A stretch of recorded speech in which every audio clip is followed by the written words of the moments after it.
So a little while ago I did a video on EQ. So I explained the very basics of what an EQ is and how it works. Now to that video I got a question from a viewer, Jenny Davies, and she says, okay, thank you for explaining. I'm new to DAWs. Would you add a Pro EQ to each track, then vocals, guitar, drums? Okay, so as I understand it, the question is basically, okay, how do you use an EQ? When do you use an EQ? Do you use it on each track or not? Basically, how does it work? Yeah, okay, that's a tough one. You know what? Let me think about it. Let's do the intro first.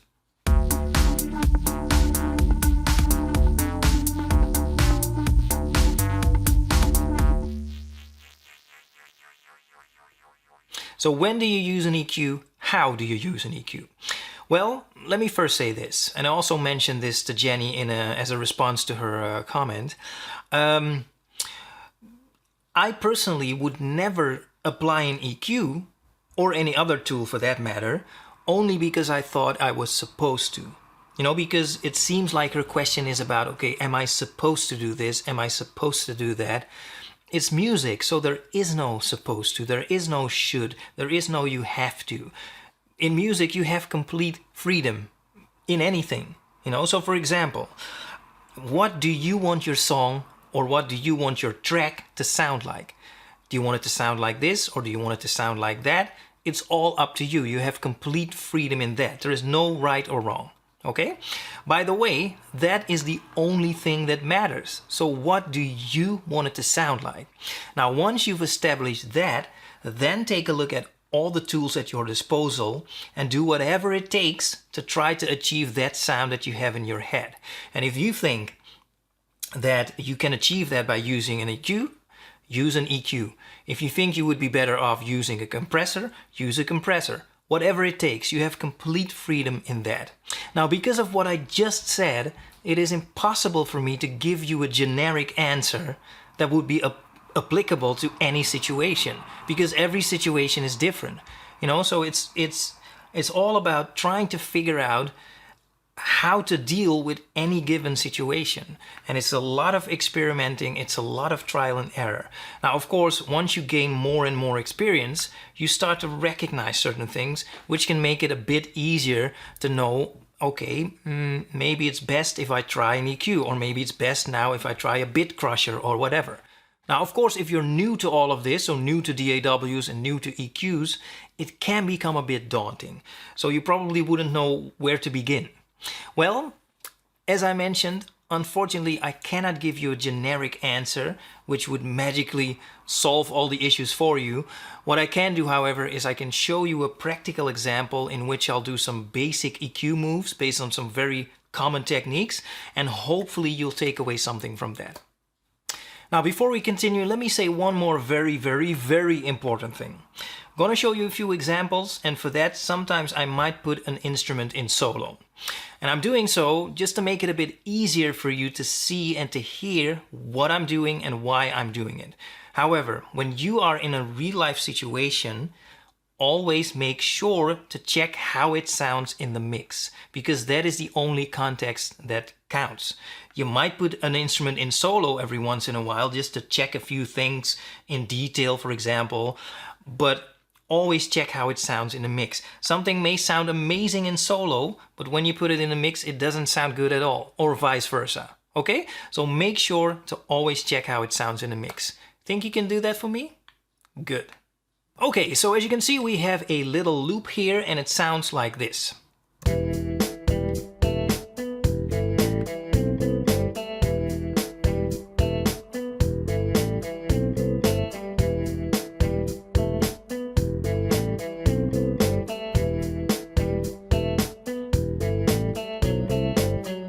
Okay, it's a very simple loop. It's just a kick, snare, hi-hat, a bass, electric piano and a guitar.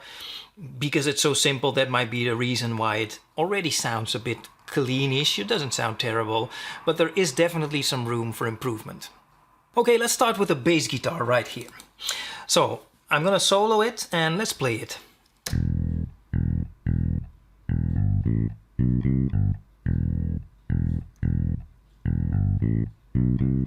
Okay, well, other than that, it sounds very electronic. It's an electronic bass guitar, but it in and of itself, it doesn't sound terrible. But again, there is some room for improvement. First, let's do some cleaning. So let's bring in an EQ, and I'm gonna do a sweep.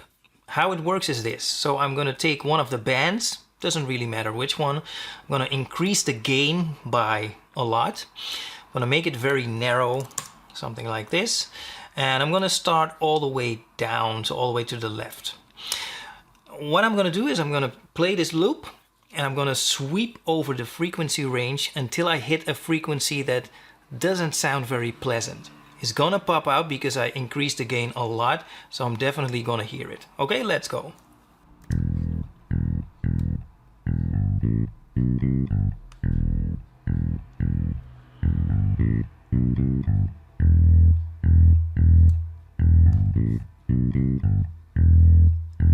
Okay, right there, you can clearly hear it around, let's say 83.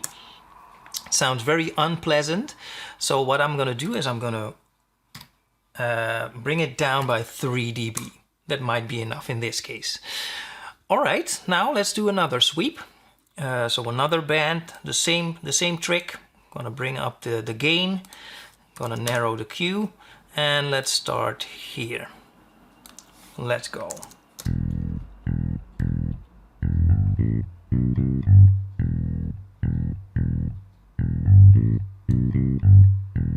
Yeah, definitely there, around 98. Again, doesn't sound pleasant. Let's bring it down 3 dB, and that is hopefully fixed. Okay, so I went ahead and did some more sweeps, and this is what I came up with. Now let's do a little A/B. Let's start with the EQ bypassed, and let's see what the difference is. Okay, let's go.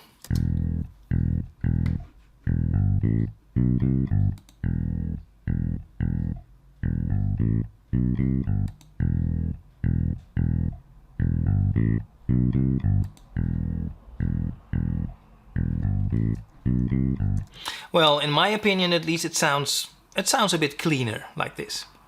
Now, before we continue, let me mention one more thing. As you can see, I also took away a little bit of 332 Hertz.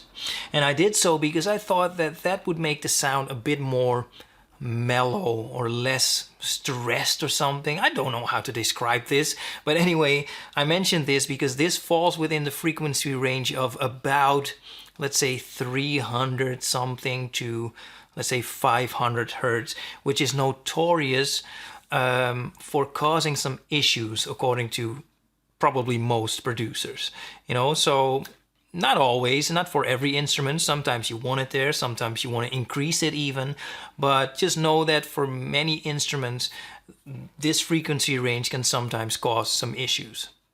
Okay, now let's focus on the kick drum. So let's solo that and let's listen to what it sounds like.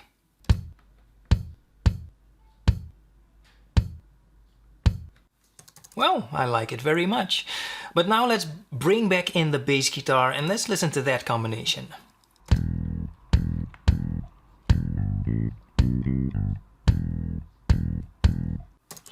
Well, to be honest, in this case it doesn't even sound that bad.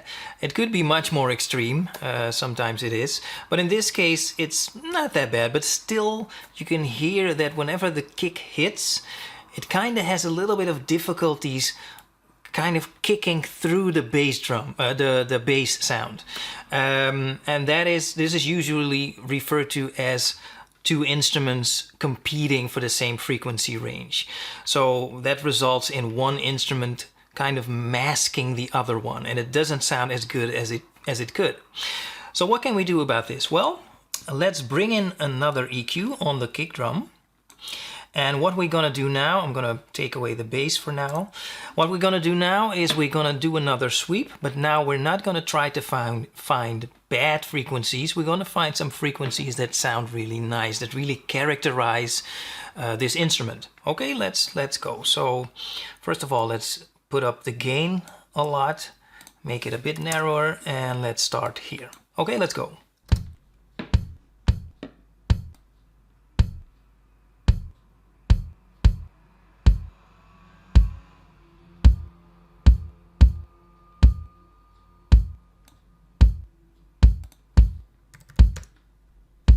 Yeah, I like it around here, so 55 Hertz.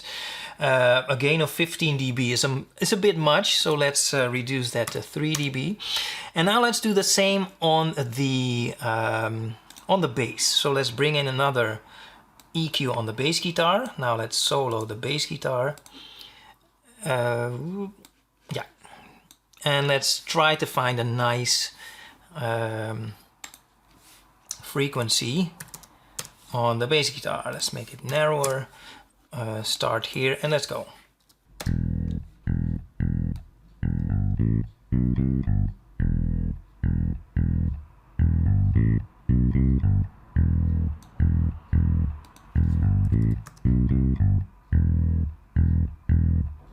Yeah, personally I kind of like it around here, so 74 Hertz. Again, let's make it 3 dB gain. Okay, next thing to do, you can see these two EQs next to one another. The one on the left is for the kick drum, the one on the right is for the bass guitar. As you can see on the kick drum, I've increased 55 Hertz by 3 dB. To make it even stand out a bit more, I can go to the bass guitar and also find 55 Hertz, so 55 Hertz, and bring that down, make it a bit narrower again, and bring that down by 3 dB. Okay, so you're actually carving out some space, so to speak, for that kick drum to pop out. Okay, and let's do the same thing on the kick drum. So I increased 74 Hertz by 3 dB on the bass guitar. Let's go to this EQ on the kick drum, make it a bit narrower, and then bring that down 3 dB. Okay, and now let's listen to the combination again.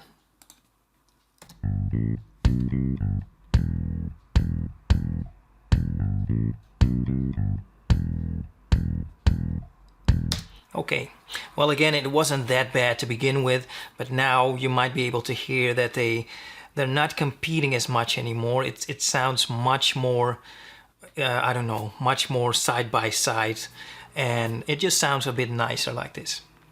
Okay, now let's move on to the electric piano.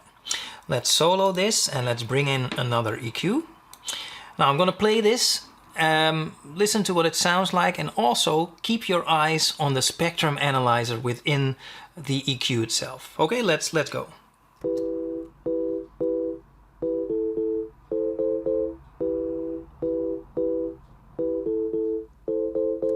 Okay, what was very clear to me is that by far the most intensity of this sound was somewhere between 250, 300 Hertz and 500 Hertz, something like that. Below that, below 200, 250 Hertz, there was a lot going on, but not nearly as much as within that 200 to 500 Hertz. And also above 500 Hertz, the same thing. Which leads me to suspect that, you know, let's say below 200 Hertz, anything below 200 Hertz might not be as relevant to this sound, and also above 1000, 2000 Hertz might also not be that relevant. So what I'm going to do is I'm going to try to cut away some frequencies, and let's see if I can do so without actually affecting the character of the sound, or at least what I think is the character of the sound. Okay, so let's bring down the high pass filter or low cut filter. Let's engage it, and I'm going to play this and I'm going to increase it until I feel that it's affecting the sound to an unacceptable level. Okay, let's go.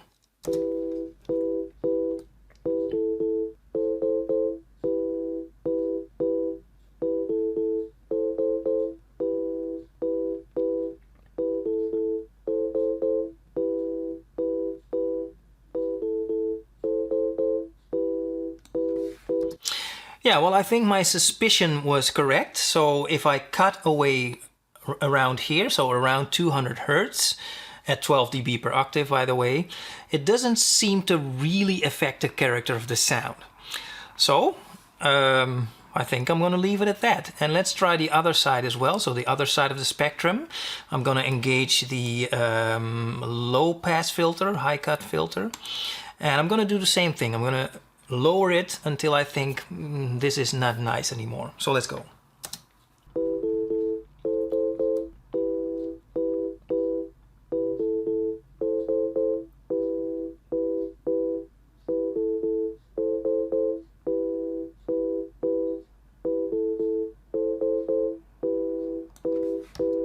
Yeah, I like it around here. Now, why did I do that? Why did I cut away everything below 195 Hertz? Well, there is definitely some activity there, but in my opinion, in this case, I don't consider it to be very relevant for this sound. And if I don't think it's relevant, if I leave it in, well, it can only be interfering with instruments that naturally reside in those lower frequencies like kick drum, bass guitar, you know, and by cutting it away, you're actually freeing up more space for those instruments to be. You're giving them more space, you know, and that can result in simply a cleaner mix. And especially if you have more instruments like that, if you cut away those lower frequencies, it can really make a huge difference. Okay, now let's quickly go over all of the EQs I used in this little song. Let's start with the kick drum. As you can see, well, we've seen this already. I've emphasized 55 Hertz, took away 74 for the bass guitar. I also emphasized a little bit higher frequency. This is, what is it? 1660, just to give it a little bit more punch. All right. This is the snare drum. As you can see, snare drums like these frequencies around 321 Hertz in this case. They really like that. I took a little bit away around 483, again to take a little bit away of the stressness. I don't know how to call that. I also thought it was a little bit harsh, so I took a little bit away around 3660. All right, let's move on to the hi-hat. Hi-hat is of course an instrument that resides in higher frequencies, so I used a high-pass filter. A huge high-pass filter, 1690 Hertz, so anything below that, I don't consider that very relevant. Also reduced some harshness by taking away something around 10 or 11,000 Hertz. Okay, we've seen the cleaning up of the bass guitar, and also this is the other EQ on the bass guitar. Also emphasize some higher frequencies to give it a little bit more punch. Also took away a little bit of the lower frequencies because it was a little bit too much. It was a little bit too much there. Let's move on to the piano. Well, we've seen that. And finally we have the guitar. We haven't talked about that, but I really liked this. This is 1980 Hertz. I emphasize this because I like that. Used a low pass filter because I didn't want the real highest frequencies there. I also used a high pass filter because I didn't want the lower frequencies there. And I used a shelf to bring down the low mid frequencies a little bit because I thought they might interfere a little bit with the bass guitar. Okay, so that is it. Okay, there's one last thing I'd like to do because I'm a little bit narcissistic. Let's do another A/B of the entire song, so with all the EQs turned off and then turned on, and let's see if there's a little bit of a difference. Okay, let's go.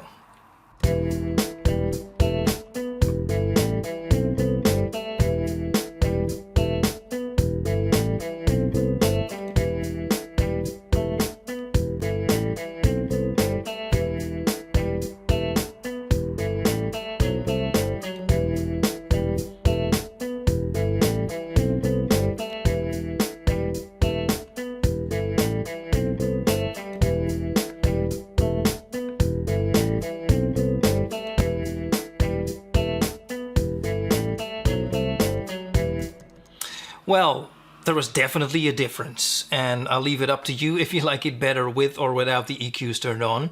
In my opinion, it really cleaned up the sound a little bit, but that's not the importance of this video. The importance of this video is that I showed you a few EQ moves, so a few EQ techniques, and hopefully you can take something away from this, okay?